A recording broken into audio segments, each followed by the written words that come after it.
Hello, everybody, and welcome to the Malibu Pacific Church podcast here at Malibu Pacific Church. Hey, if you haven't listened to this past week's Sunday sermon yet, I would say press pause on this podcast right now and go listen to that so that this podcast makes a little more sense. But again, I'm not going to tell you how to live your life. It's me, Joel, and we got... Hey, it's Darren here. Darren's here, everybody. Hey, filling in for Pastor Andy. He's pretty busy this week, so we're kind of stepping in, filling in the gap. Absolutely. So this past week was Phases. It's just a phase, part 2. And this has been a really interesting sermon series because originally it kind of wasn't on the slate. And then... Yeah, it was kind of a last minute addition. We had something else slated for this month. And the last minute we decided to pivot toward this. And originally, I think we were only planning to do a couple of weeks, but now we're extending it right out through the whole month. Yeah. And the feedback we've been getting, the last sermon series, more than enough that we did, that we got incredible feedback on that, and a lot of people deeply impacted by our discussion about finances and money. Yeah. And now pivoting into parenting and families. Yeah. This month, again, just incredible feedback from people. People just gaining a new perspective, or if a refresher even. Yeah. On things that you already knew but are just being reminded of. I think the line that Pastor Andy used on Sunday, which I thought is so powerful, just because you're a kid doesn't mean you know how to parent. Totally. And I think for many of us who are in the parenting phase, are about to be in the parenting phase, or like myself, are kind of on the other side of it. Although I wonder if you ever stopped really being a parent. Yeah. But ultimately, on the other side of it, I think whatever phase that you are in your adulthood, this is a subject that the earlier that you can get a hold of it and grasp and understand what's really going on, and preparing yourself for all that God has for you. Yeah. I think in this arena, Yeah. I think the better prepared we are, the greater impact that we can have, that we don't have to kind of learn on the go. Yes. And can be as prepared and strategic as possible in this area. Because if I know one thing, I know that God, the Bible says that I know the plans I have for you, says the Lord, plans to prosper you, not to harm you, Yes. plans to give you a hope and a future. God has a plan. The question isn't, does God have a plan? Yeah. The question is, do I know, A, what his plan is, and B, am I going to engage in what his plan is? Ooh, that's good. And I think so this is what's so great about this series, is everything that we're talking about is really discovering and continuing to press into God's plan. Yes. For you and for me, for our families, for our parenting and raising the generations. And it's such good stuff. It's such good stuff. Absolutely. Yeah, I loved that kind of the first slide that was thrown up there too, was nothing impacts the trajectory of a child's life like a relationship with their parents. And it's just 100% true. It totally is. It's one of those things. I think that there has been this look, the phrase "it takes a village," okay? It's a huge part of our vernacular. It's kind of a cultural kind of saying that is out there, and I think then there is elements of truth to it. There is definitely the idea and the nature of community and partnership is very, very real and very true. But at the bottom line is this, is that you can't outsource parenting. You cannot. And so, yes, it's great if you have an amazing community around you. It's so beneficial to have a people, friends, family, Absolutely. community that you can partner with to enhance your parenting. Yes. But that's what it is. It's an enhancement. It's not a replacement. Completely. And I think that sometimes we have sought to outsource the building of productive citizens to our schools, to our church groups, to our soccer clubs. Yeah.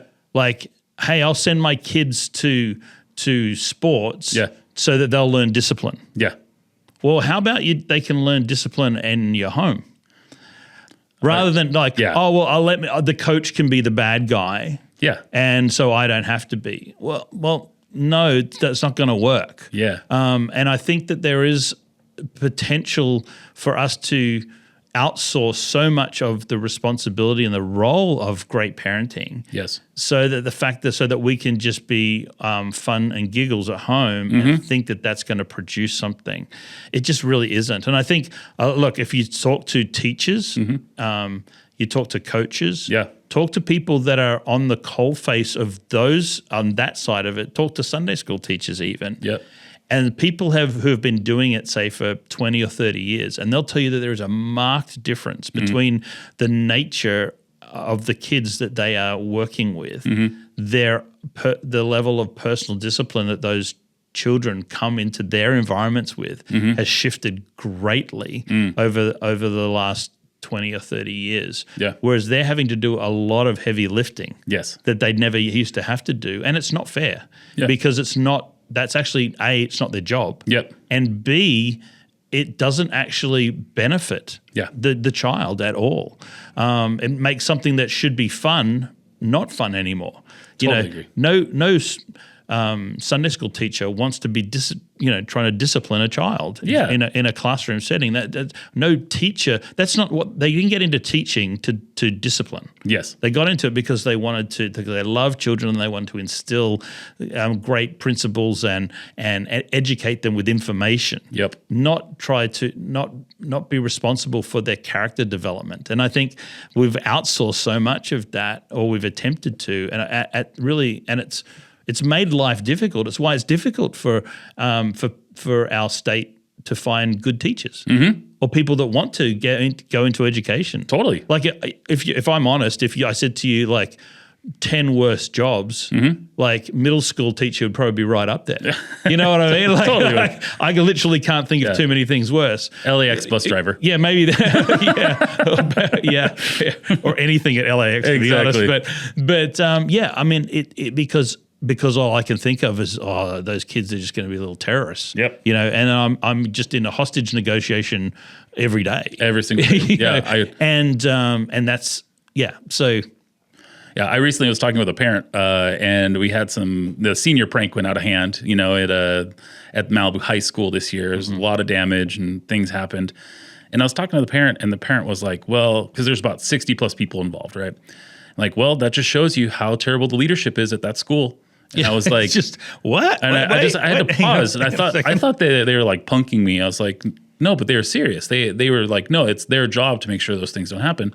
And I'm like, no, the parents. It's what are you talking about? No, 100%. It's just it's a very unusual perspective to think that somehow the lack of discipline or character issue that may be involved in the support that type of behavior is somehow the role and responsibility of educators and administrators. That just seems obtuse to me. It as opposed to the parent actually going, maybe I made some errors along the way that caused my child to believe that this type of behavior would be okay. Yeah, and so that's really what.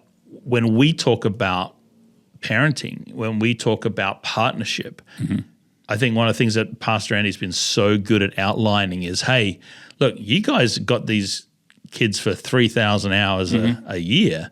Like we got them for 52 if you turn up every Sunday. Totally. Let's say 35, 40. Yeah. That's how long we have with them. So our job in the church is to enhance what you're already doing. It's not to. It's your job is. I think a lot of parents think, the church will build the foundation and then I get to put the sprinkles on top. Totally. It's the other way around. Completely you create the foundation and then we put the sprinkles on top, and that's a very different perspective.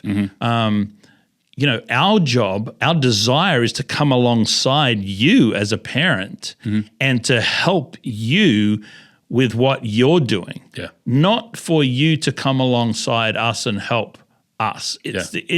We have it backwards sometimes. And I think, our desire is to enhance what you're already doing, what you're already producing, what you're already educating. We want to be the frosting, not the cake itself, and so because we don't have the time to be able. We don't have the time to be able to do anything other than that. Oh, completely. It's just not realistic. So I mean. So then that's why parenting, no matter how many great programs that we have, no matter how many great community services, and honestly, no matter how great our church even is, it's never going to be a substitute for great parenting. Now, all those things, having said that, when we as parents step into and determine and have a strategic approach to our parenting, and then we align ourselves with kingdom principles and what God is wanting to do. Now that is powerful. Very powerful. That is very powerful, and that's where the church operates in its sweet spot and at its best is when we are coming alongside parents and saying, "How can we help you to do what you are doing?" As opposed, how can we could do the things that you're not even interested in, and so that's really the powerful thing, and why understanding how the different phases of life that children go through as they are growing up is so imperative, because what works in phase 1 doesn't work in phase 3. Absolutely. And what works in phase 2 is going to be completely irrelevant in phase 4. And so understanding where kids are at, what is important for those different phases, and recognizing that whether it's going well or whether it's not going as you'd hoped, hey, this too shall pass, right? All of us have had little kids that have gone through what we used to say back in the day, the terrible twos, where it's just like, I have it's kind of like when a child becomes 2 years old, they suddenly realize that they have their own opinions.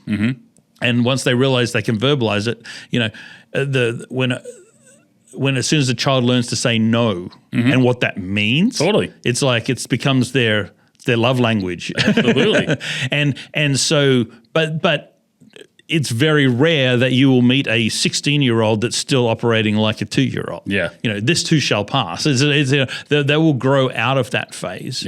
But don't miss that moment because there is some great training and some great things that can happen in that season that you don't want to miss. Don't hope for the next one to roll around quickly because before you know it, it's too long. I'll never forget when my son Dakota turned 12 years old, and I suddenly realized that I was 2/3 done with being, his and actively parenting him. And it was a real wake-up call for me. To think about at 12, 2/3 of your major influential years are over. And I suddenly realized, and as a result of that, actually, as a family, we made some significant changes to our world. I changed jobs. We moved interstate because we were living in San Francisco at the time, and the role, the church that I was running there was doing very, very well. But our life as a family did not reflect my desire and what I really felt was beneficial. So we made some serious sacrifices as a family from a career perspective. 100%, it was a backward step.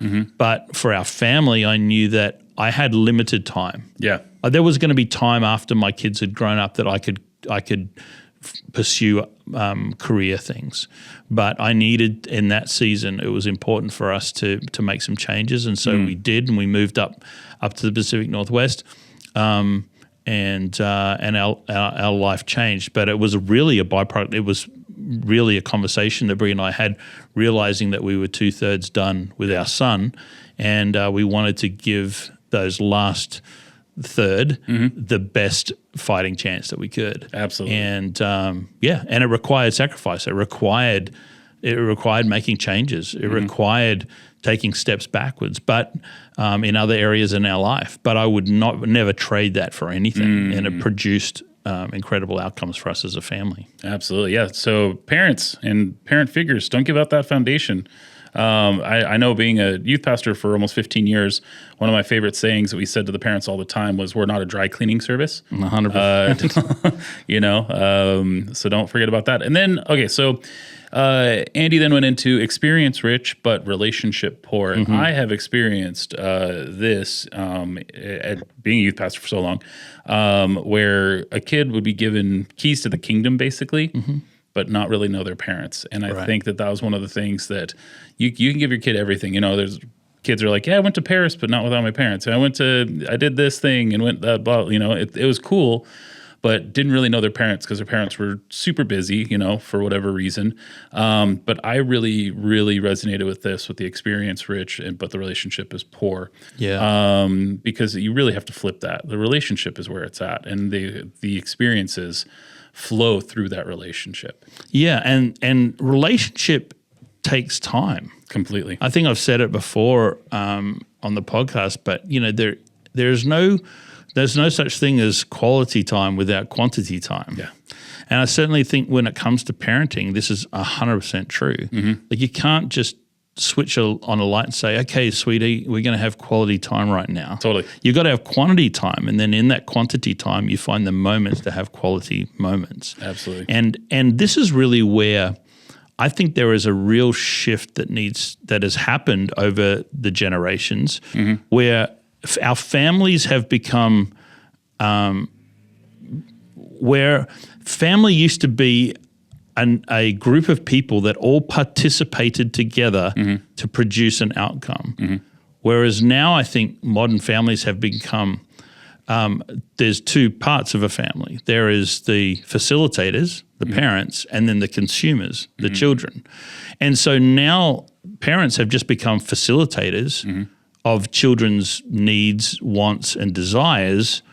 And then the children, they're not participating in the life of the family; they're just consumers, and so they're just benefiting off the facilitator parent.